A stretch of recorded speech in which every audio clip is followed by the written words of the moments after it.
तो welcome to Vikas teaching YouTube channel. स्वागत है एक नए वीडियो में फिर से आपका। आज फिर 10 क्वेश्चन लेते हैं और देखते हैं इसमें किस तरह से आप स्कोर करते हैं और अपना स्कोर कमेंट बॉक्स पे जरूर शेयर करें। चलिए पहला क्वेश्चन की ओर चलते हैं। पहला क्वेश्चन है, कोयला किस प्रकार का संसाधन है? संसाधन चैप्टर से ये ज्योग्राफी से है, जिसमें संसाधन के बारे में बताया गया है कि संसाधन कितने तरह का होता है। उसी में संसाधन है नवीकरणीय, अनवीकरणीय, जैव, अजैव। तो आपको बताना है कि कोयला किस प्रकार का संसाधन है। तो इसका सही जवाब है अनवीकरणीय संसाधन है। चलिए इसका कुछ एनालाइज करते हैं कि संसाधन मुख्यतः उपयोगिता के आधार पर दो तरह का है, एक तो नवीकरणीय है और एक अनवीकरणीय है। नवीकरणीय संसाधन के अंतर्गत वे सारे संसाधन आएंगे जिसका पुनः किसी न किसी विधि से प्रयोग किया जा सकता है, फिर से उनमें प्राप्त किया जा सकता है, जैसे सौर ऊर्जा, पवन ऊर्जा। ये सारा संसाधन नवीकरणीय संसाधन है। दूसरा टाइप जो है इसमें अनवीकरणीय संसाधन, इसे प्राप्त तो किया जा सकता है लेकिन इसमें लाखों वर्ष लग सकता है, इसलिए इसको अनवीकरणीय संसाधन कहते हैं। जैसे कोयला, पेट्रोल, ये सारा संसाधन अनवीकरणीय संसाधन है। तो ये दोनों ऑप्शन से रिलेटेड बहुत सारा ऑब्जेक्टिव बनता है। इसमें अभी दे दिया है कोयला किस प्रकार का है, तो अगला क्वेश्चन आ सकता है कि सौर ऊर्जा किस प्रकार का संसाधन है। तो सौर ऊर्जा है नवीकरणीय, उनको पुनः प्राप्त कर सकते हैं, इसीलिए वो नवीकरणीय संसाधन है। उसी तरह अब ये दो दो संसाधन जो बचा, ये उत्पत्ति के आधार पर है, जैव और अजैव। जैव संसाधन के अंतर्गत वो सारा संसाधन आएगा जिसमें कुछ सजीव का लक्षण उपलब्ध मौजूद हो। जैसे मनुष्य ले लीजिए, यह एक प्रकार का जैव संसाधन है। उसी तरह मत्स्य, पशुधन, ये सारा संसाधन जैव संसाधन, क्योंकि इसमें सजीव का लक्षण मौजूद है। और जैव संसाधन वैसे संसाधन को कहेंगे जिसमें सजीव का लक्षण मौजूद नहीं हो, जैसे चट्टान ले लीजिए, ये संसाधन है लेकिन ये कैसा संसाधन है, तो अजैव संसाधन है। तो आपको समझ में ये क्वेश्चन आ गया होगा कि नवीकरणीय और अनवीकरणीय संसाधन क्या है, जैव और अजैव संसाधन क्या है। तो कोयला किस प्रकार का संसाधन है, तो ये अनवीकरणीय है, इन्हें पुनः प्राप्त करने में बहुत लाखों वर्ष लग जाएगा, इसलिए इसको अनवीकरणीय कैटेगरी में रखा गया है। चलिए अगला क्वेश्चन में बढ़ते हैं हम लोग। अगला क्वेश्चन है कि सौर ऊर्जा निम्नलिखित में से किस प्रकार का संसाधन है। तो अभी तुरंत हम समझाए हैं कि संसाधन दो तरह का है, इसमें एक है नवीकरणीय और नवीकरणीय। तो इसमें नवीकरणीय और नवीकरणीय के जगह पर कुछ और ही ऑप्शन दिया है। क्या सौर ऊर्जा मानवकृत है, मानव के द्वारा बनाया गया है, पुनः पूर्ति योग्य है, अजैव है, अचक्रीय है।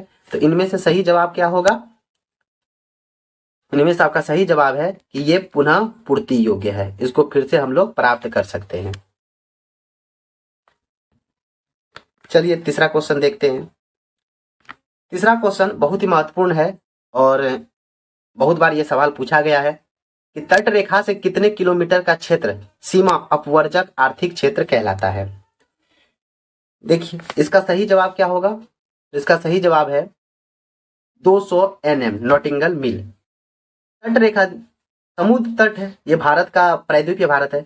अगर यहां से हम 200 किलोमीटर तक जाएं, इधर 200 किलोमीटर तक जाएं, तो ये सारा क्षेत्र क्या कहलाएगा, ये सारा क्षेत्र आर्थिक अपवर्जक क्षेत्र कहलाएगा।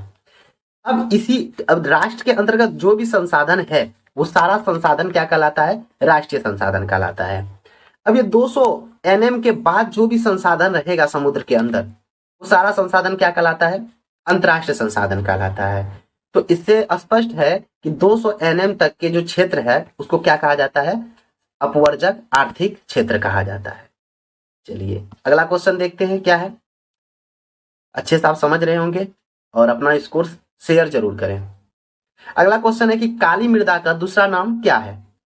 मृदा चैप्टर से है, मिट्टी के बारे में बताना है, ये किस प्रकार का मिट्टी है। काली मृदा का अन्य नाम और किस नाम से इसको जाना जाता है, तो काली मृदा को रेगुड़ मृदा के नाम से जाना जाता है। अब इसके बारे में कुछ डिटेल से एनालाइज करते हैं हम लोग। काली मृदा जो है काला होता है और ये काला होने के पीछे इसका कारण है कि इसमें एल्युमिनियम और लौह अयस्क पाया जाता है। एल्युमिनियम और लौह अयस्क के कारण इसका कलर जो होता है ये काला होता है। काली मृदा की सबसे खास विशेषता है कि इसमें कपास की खेती के लिए उपयुक्त है। तो ये भी क्वेश्चन आता है कि काली मृदा किस खेती के लिए उपयुक्त है। तो इसका सही जवाब है कि कपास की खेती के लिए उपयुक्त है। और ये इस टाइप का मृदा महाराष्ट्र, गुजरात, कर्नाटक, ये सब एरिया में पाया जाता है। तो इसका सही जवाब है रेगुड़ मृदा। स्थानीय रूप में काली मृदा किस नाम से जानते हैं? रेगुड़ मृदा। अगला क्वेश्चन है, बहुत ही आसान क्वेश्चन है कि बृहद क्षेत्र में जल की उपस्थिति के कारण ही पृथ्वी को कौन सा ग्रह कहा जाता है? तो बहुत ही इजी है, इसका सही आंसर है नीला ग्रह। छठा क्वेश्चन पे आते हैं। छठा क्वेश्चन है कि संविधान की धारा 21 किससे संबंधित है? संविधान की धारा 21 के बारे में, प्राकृतिक संसाधन के संरक्षण के लिए अनेकों प्रयास किए जा रहे हैं। इन संसाधन को बचाना हमारे लिए बहुत ही जरूरी है ताकि पर्यावरण में सामंजस्य स्थापित हो सके, प्रदूषण कम हो, वातावरण सुरक्षित रह सके। इसके लिए संविधान में भी इसका कुछ प्रावधान किया गया है। संविधान में धारा 21 के अंतर्गत वर्णन किया गया है कि वन्य जीवों का प्राकृतिक संसाधन का संरक्षण किया जाना अनिवार्य है। इसका सही जवाब है, ये संविधान की धारा किससे संबंधित है? वन्य जीवों के प्राकृतिक संसाधन के संरक्षण से। चलिए अगला क्वेश्चन देखते हैं। कौन सा ऊर्जा स्रोत अनवीकरणीय है? तो ऐसा क्वेश्चन तो हो भी चुका है शुरू में और समझा भी देंगे। अनवीकरणीय संसाधन कैसा संसाधन है जिन्हें फिर से प्राप्त नहीं किया जा सकता है, लाखों वर्ष लग जाएगा। जल है क्या? सौर ऊर्जा, कोयला, पवन। तो इसमें से सही जवाब क्या होगा? तो कोयला। कोयला एक ऐसा संसाधन है जिन्हें पुनः प्राप्त करने में लाखों वर्ष लग जाएगा, इसलिए इसको अनवीकरणीय संसाधन के कैटेगरी में रखा गया है।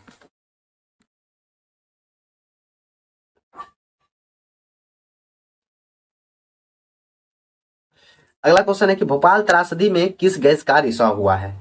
तो पहले भोपाल त्रासदी समझिए क्या है। मध्य प्रदेश में एक जगह भोपाल है।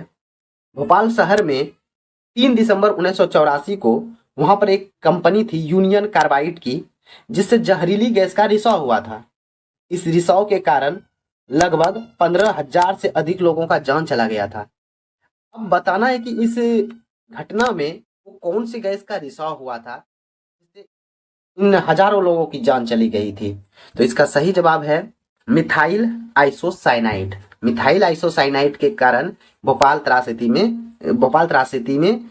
में बहुत बड़ी दुर्घटना घटित हुई थी। डेट भी पूछ सकता है कि ये डेट कब था, तो 3 दिसंबर, और ईस्वी कब था, तो 1984 ईस्वी को। नंबर क्वेश्चन पे चलते हैं। बहुत ही आसान क्वेश्चन है कि पक्की सड़क की लंबाई की दृष्टि से प्रथम स्थान पर कौन सा राज्य है? बताना है कि पक्की सड़क सबसे ज्यादा किस राज्य में है? बिहार, महाराष्ट्र, तमिलनाडु या केरल? इसका सही जवाब है महाराष्ट्र। चलिए लास्ट क्वेश्चन कि मंदार हिल किस जिला में स्थित है? मंदार हिल के बारे में बताना है कि बिहार के किस जिला में स्थित है? तो ये आपके बांका जिला में है और बहुत ही प्रसिद्ध जगह है। इस तरह से हम लोग 10 क्वेश्चन को देखें। एक बार शॉर्ट में देख लेते हैं कि क्या क्या हम लोग पढ़े आज। कि कोयला किस प्रकार का संसाधन है? तो कोयला अनवीकरणीय संसाधन है। सौर ऊर्जा निम्नलिखित में से कौन सा संसाधन है? तो सौर ऊर्जा ऐसा संसाधन है जिसको पुनः प्राप्त किया जा सकता है, इसलिए इसे पुनः पूर्ति योग्य संसाधन कहते हैं। तट रेखा से कितने किलोमीटर क्षेत्र सीमा अपवर्जक आर्थिक क्षेत्र कहलाता है? 200 NM। 200 NM के बाद जो संसाधन बचता है उसे अंतर्राष्ट्रीय संसाधन कहते हैं। चौथा है कि काली मृदा का दूसरा नाम क्या है? तो काली मृदा को रेगुड़ मृदा के नाम से भी जानते हैं। इसमें कपास की खेती के लिए काफी उपयुक्त है। अगला है 5वां नंबर क्वेश्चन कि बृहद क्षेत्र में जल की उपस्थिति के कारण ही पृथ्वी को क्या कहते हैं?